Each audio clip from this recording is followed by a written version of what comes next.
HARDtalk is in Egypt, and my next guest is Yosri Fouda, the television journalist who's taken his own show off air in a protest aimed at this country's military rulers. Are the forces of repression making a comeback?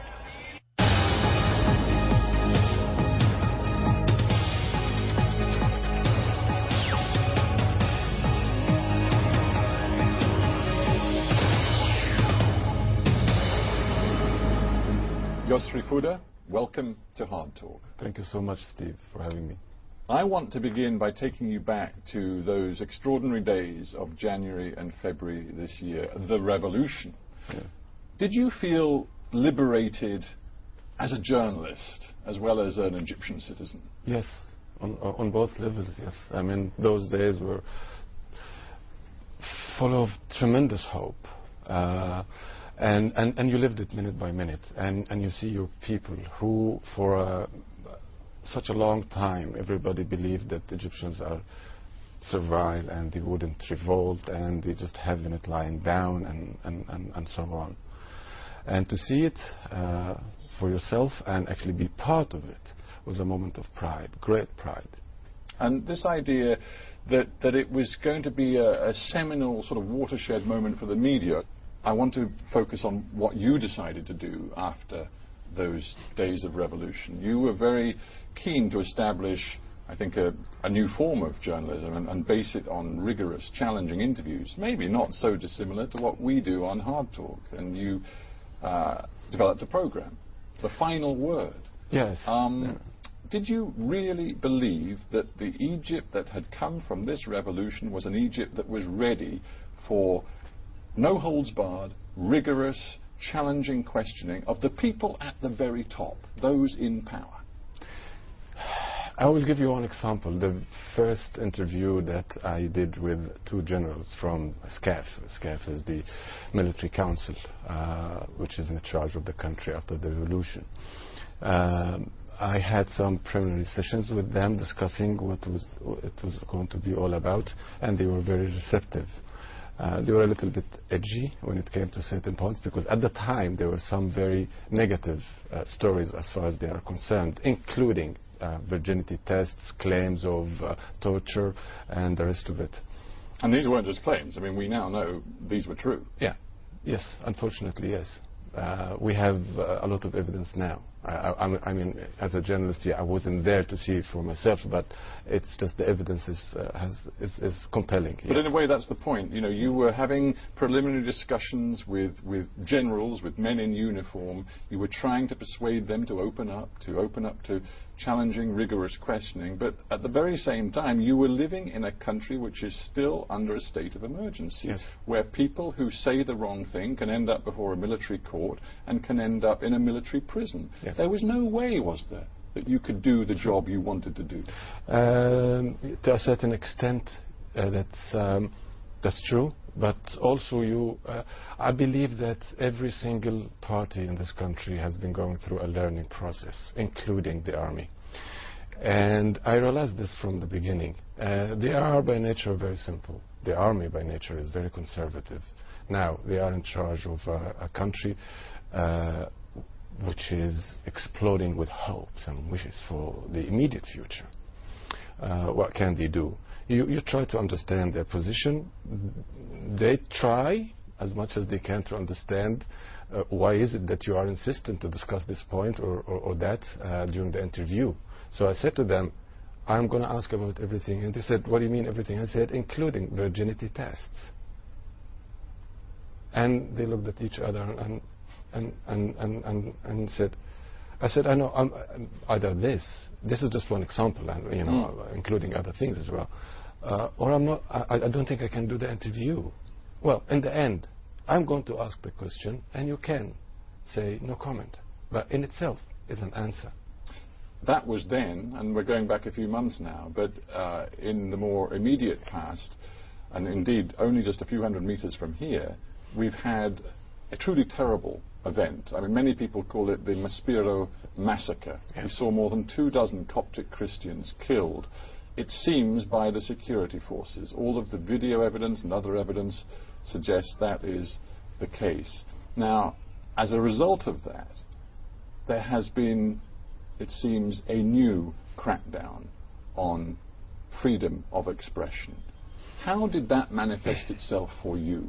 It's been coming for a few months now. Basically, to cut a long story short, sometimes indirect pressure is much worse than direct pressure. And what do you mean by indirect pressure? You have two paradigms in terms of media ownership in Egypt. The directly state-controlled paradigm, and so easy for whoever happens to be in power to control it. And that paradigm, which started in Egypt a few years ago, privately owned media, some newspapers, some satellite channels. And I'm part of that. And we've been really struggling, whether under Mubarak or actually indeed now. The only difference between the Mubarak era and those few months after the revolution is that the Mubarak era got used to that, and they were a little bit more clever playing with the privately owned media. Now, I'm afraid you are going through the whole process over and over again with the military. Here you sit representing on TV, as you say, owned by one of Egypt's richest men, doing your interview show. After the Spiro incident, you want to put together a show which analyzes the army's reaction, involving one of the leading opponents of the military regime, the writer Ala Aswani. The plan is there for the program, and then at the last minute you pull it. The program never happens. Why? There were some direct reasons, but also, to be honest, accumulation of so many things. I mean, that particular story started a day earlier when it was announced that two SCAF members, two military generals, were going to appear on another channel with two of my colleagues. So I called the head of the channel and said, it's going to be a waste of time actually to go, because it goes almost at the same time, my show. Everybody will be watching. I would like to watch. So I announced on Twitter that we're going to repeat an old episode, because I would like everybody to have the chance to watch the generals. Tomorrow we'll have the analysis. And then I announced that Ala al-Aswani and Ibrahim Isa, who was actually one of the two colleagues interviewing the generals. The day after, which was the day where we were supposed to analyze that, you started to feel the heat coming through from different directions. No, this is where it gets important. What do you mean by heat? Are journalists like you today in Egypt directly threatened? They wouldn't do it directly. They would. This is what really gets me, and this is why actually I'm making this stance, because they would love to have the cake and eat it. They would love for you to exercise self-censorship and, get in line without even getting their hands dirty in the process. And I have an issue with that. If you don't like what I report, come out and say, I don't like what you report, I suspend you. And that's what I wanted to do. But because it was maybe more subtle than that, a lot of people in this country don't understand why you eventually announced that you were no longer prepared to do your program. Because, Steve, this is what I'm talking about in terms of the ownership. Businessmen who own channels now, their position is very fragile. Well, let's be very honest about this. Your channel is owned by Naguib Sawiris, one of, if not the richest man in the whole of Egypt. Are you saying to me he was not prepared to back you taking on and confronting the military rulers of this country? No one can do that. Everybody has a limit. This is a word of credit, actually, that Naguib Sawiris has always supported me, never intervened in my work, never told me what to do or what not to do, always left it to my judgment to do it my way. This is why I volunteered until the very last minute. The head of the channel was actually begging me to go on air. I said to him, no, somebody has to draw the line somewhere. Because if they don't, I mean, for God's sake, they went into a channel with machine guns on that bloody Sunday. I'm not going to wait until they go into my studio when I'm live with machine guns. You think it has got to that? You think there is now a situation in this country where the military is prepared, if necessary, to use direct force against an independent media? I believe that is not a zero-sum game. This is why I am making my stance in the fashion that I'm making it. I don't want to destroy things. Well, this is not the moment. But when you said, after you suspended the program and walked out of that studio, you said it is no secret that much of the pre-revolutionary mentality is imposed upon us today, and you said, if not worse now. Yes. So you're essentially saying the guys who rule this country today are worse than Mubarak. In the sense that they don't have the experience that the Mubarak regime had. Both are bad, and I have to say it. When you don't believe in... if you're afraid of a camera, then you must have something to hide. It's as simple as this. This is number one. And if you don't believe in the freedom of the press, and you still try to convince me that you are backing a revolution, I would say to you, I'm sorry.